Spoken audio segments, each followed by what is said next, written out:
Riyadh diaspora, റിയാദിലെ മുൻകാല പ്രവാസികളും ഇപ്പോൾ നിലവിലുള്ള പ്രവാസികളും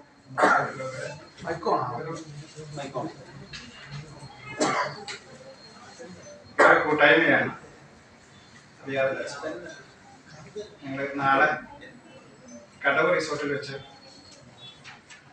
ഒരു സംഗമം നടത്തുകയാണ്.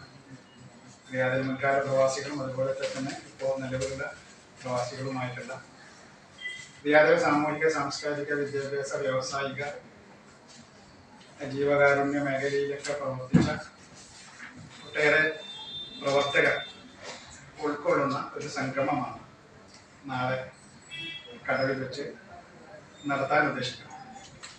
ഞങ്ങളെ സംബന്ധിച്ചിടത്തോളം 1970 മുതൽ 2024 നിൽക്കുന്ന ഈ കാലഘട്ടത്തിൽ റിയാദിലുണ്ടായിരുന്ന പ്രവാസി സമൂഹത്തിലെ ഈ പറഞ്ഞ മേഖലകളിൽപ്പെട്ട പ്രഗത്ഭരായവരെ ഒത്തൊരുമിച്ചു ചേരുന്ന ഒരു സംഗമ വേദി. അത് പിന്നീട് നമ്മൾ പ്രവാസ സമൂഹത്തിന് ഗുണകരമാവുന്ന രീതിയിലേക്ക് കൊണ്ടുപോകാനുള്ള ഒരു ലക്ഷ്യത്തിൻ്റെ ഭാഗം കൂടിയാണ് ഈ ഒത്തുചേരൽ. നാളെയാണ് സംഗമം. ആ സംഗമത്തിലേക്ക് കോഴിക്കോട്ടെ മാധ്യമ പ്രവർത്തകരായ മുഴുവൻ പേരെയും നമ്മൾ ആദരവുമായി സ്വാഗതം ചെയ്യുക.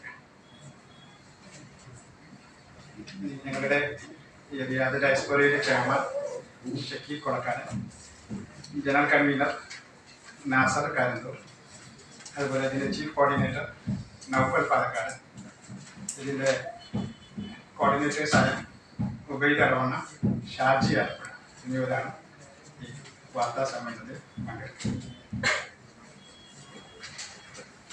Thank you. അതോടൊപ്പം ശ്രീ അക്ഷർ വയനാട് ഞങ്ങളുടെ ഉപദേശക സമിതി ചെയർമാൻ.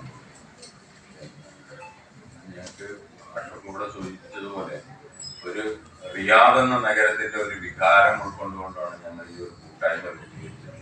വർഷങ്ങളായിട്ട് റിയാദിൽ വർക്ക് ചെയ്തിരുന്ന ഒരുമിച്ച് പ്രവർത്തിക്കുക എന്ന് പറഞ്ഞിട്ടുണ്ടെങ്കിൽ നമ്മൾ അവിടെ ജീവകാരുണ്യ മേഖലയിലും അതുപോലെ തന്നെ പൊതുപ്രവർത്തന രംഗത്തൊക്കെ പ്രവർത്തിച്ച ആളുകൾ, അതുപോലെ തന്നെ റിയാദിലുള്ള റിയാദ് ഇന്ത്യൻ എംബസി, സൗദി അറേബ്യയിലെ ഇന്ത്യൻ എംബസിയുടെ ഒരുപാട് കാലഘട്ടങ്ങളിലായിട്ട് പ്രവർത്തിച്ചിരുന്ന ഉദ്യോഗസ്ഥർ, അവരിപ്പോൾ പല സ്ഥലത്തുമായിട്ട് അംബാസഡറായിട്ട് വർക്ക് ചെയ്യുന്നവരുണ്ട്. അതുപോലെ എംബസിയിലെ മറ്റ് കോൺസുലർമാരൊക്കെ ആയിട്ട് ജോലി ചെയ്യുന്ന ആളുകൾ, റിട്ടയർഡ് ആയിട്ടുള്ള എംബസി ഉദ്യോഗസ്ഥർ, ഇവരെല്ലാവരും അംഗമായിട്ടുള്ള ഒരു സംഘടനയാണ്. സംഘടന എന്ന് തന്നെ പറയാം. വാട്സപ്പ് ഗ്രൂപ്പായിട്ട് രൂപീകരിച്ചിട്ട് അതൊരു സംഘടനയായിട്ട് മാറിയിട്ടുള്ളതാണ് റിയാദ് ഡയസ്പോറ.